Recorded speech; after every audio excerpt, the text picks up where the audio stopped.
isang kulungang bakal ay may taong malungkot umiiyak. Ang tanong niya sa sarili ay kailan magigis na ng liwanag. Malayo ang iniisip at nakakuyong yaring mga palad.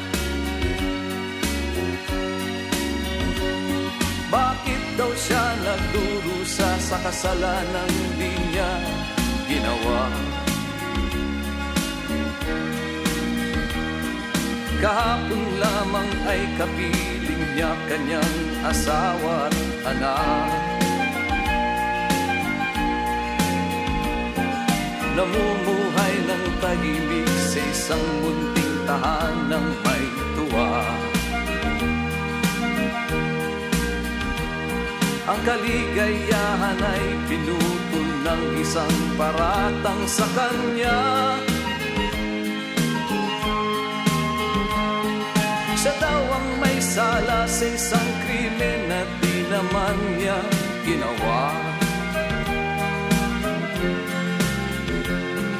Wala na bang katarungan ng isang nilalang na katulad niya?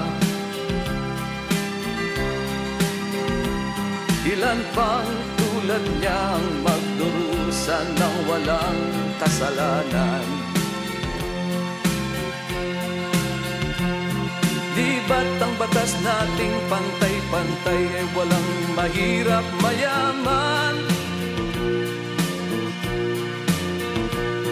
Bakit marami ang nagdurusang mga walang kasalanan? Mga ilang araw na lamang haharapin na niya ang bitayan. Paano niya isisigaw na siya'y walang kasalanan? Tanging ang Diyos lamang ang siyang saksi at siyang nakakaalam.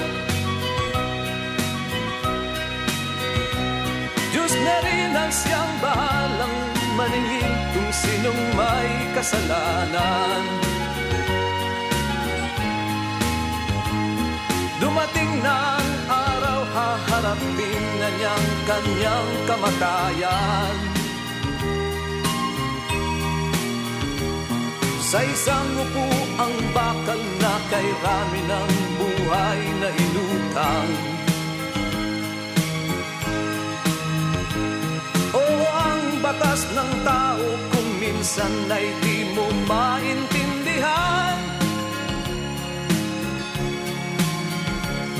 Ilan pang tulad niya ang magdurusan ng walang kasalanan?